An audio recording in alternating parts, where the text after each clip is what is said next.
Timeline, 5000 ans d'histoire, Richard Fremder. Alors si on devait résumer le règne de Commode en une image, ce serait celle d'un empereur descendant dans l'arène, armé du glaive et protégé du casque du sécutor, affrontant des adversaires sous les acclamations de la foule.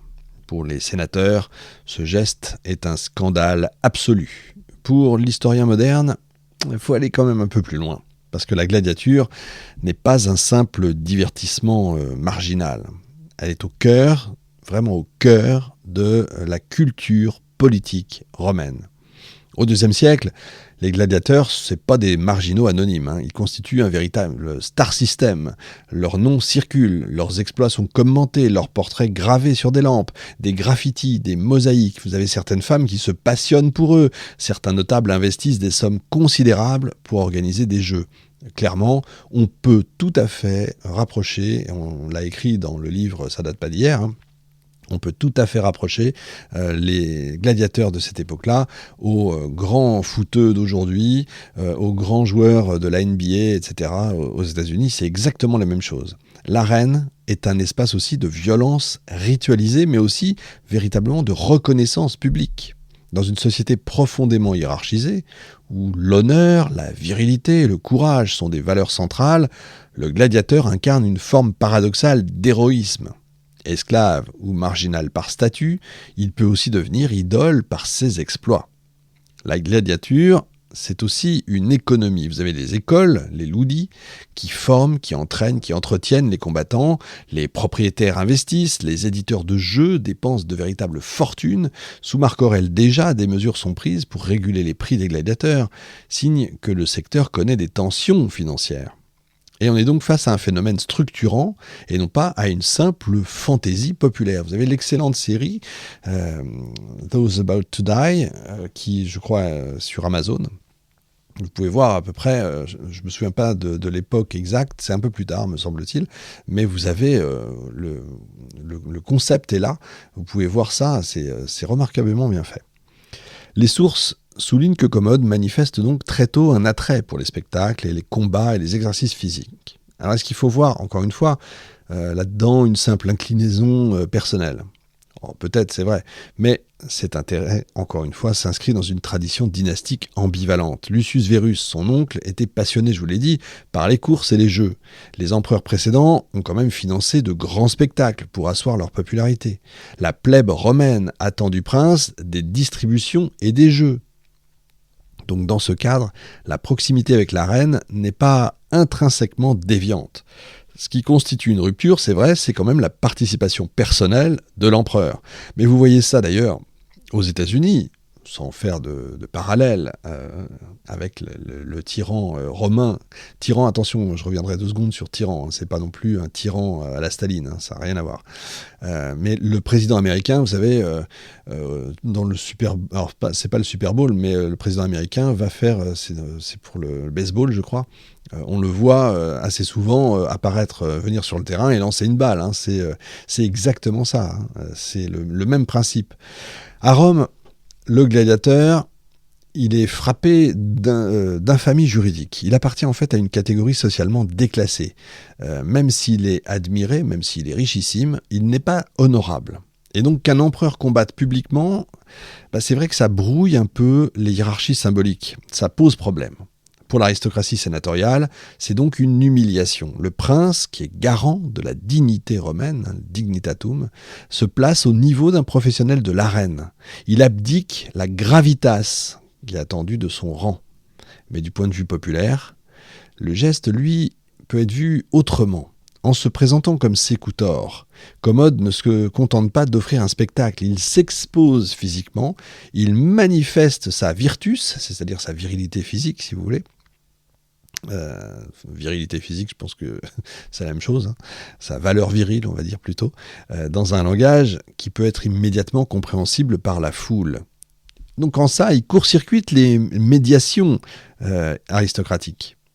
Le Sénat valorise, lui, l'éloquence, la modération, la tradition, et le peuple, lui, acclame le courage visible, la force démontrée, l'exploit spectaculaire. Donc Commode, si vous voulez, a choisi son public. La gladiature ne doit pas être isolé non plus d'un autre phénomène qui est central au niveau du règne, c'est l'identification de Commode à Hercule. Souvenez-vous de l'émission. C'était il n'y a pas si longtemps. Les bustes, ça fait un peu... Vous avez un terreau à la fin de l'année. Les bustes le représentent coiffé de la peau du lion de Némée. Maintenant, vous savez ce que c'est. Qui tient la massue et les pommes des Hespérides. L'iconographie, là, est pas marginale. Elle est massive. Pourquoi Hercule ? Souvenez-vous, Hercule, c'est le héros civilisateur par excellence, qui terrasse les monstres, qui purifie le monde, qui protège les hommes. Il incarne la force maîtrisée, si on veut, la capacité à affronter le chaos. C'est pas un type sympa, on l'a vu, mais c'est quelqu'un de fort. Et dans un empire frappé par la peste, qui est menacé en plus aux frontières, qui est traversé par des tensions internes, l'image d'un empereur Hercule peut apparaître comme une réponse symbolique à l'angoisse collective. Donc, vous voyez, Commode ne se contente pas de jouer au gladiateur, il s'inscrit dans une théologie politique. En combattant dans l'arène, parce qu'il combat, c'est pas juste je descends et je donne 3 petits coups, il combat réellement, il se présente pas comme un simple professionnel, il se donne à voir comme le héros qui affronte symboliquement les forces du désordre. La frontière entre performance et sacralisation, du coup, se brouille un peu. Donc maintenant, il faut aussi examiner la dimension économique. Les jeux coûtent cher, les gladiateurs sont rares. Et après les grandes épidémies, la main-d'œuvre est encore plus rare. Organiser des combats implique des dépenses considérables. Commode intervient dans la régulation des prix. Il sauve financièrement même certaines écoles. Il relance le système. Il comprend en fait que le spectacle est un outil politique. Panem et circenses, c'est pas pour rigoler, du pain et des jeux. À Rome, nourrir le peuple et lui offrir des jeux constitue donc une arme de gouvernement. Le ravitaillement en blé est vital, panum, les troubles frumentaires peuvent, c'est vrai, déclencher des émeutes, les troubles frumentaires, c'est-à-dire les émeutes pour la faim.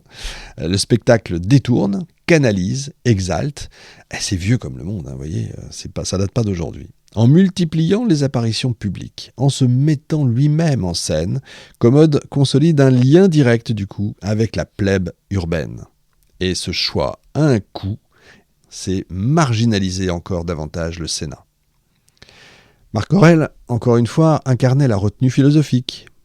Commode adopte l'exposition spectaculaire, on peut dire carrément l'inverse, exact.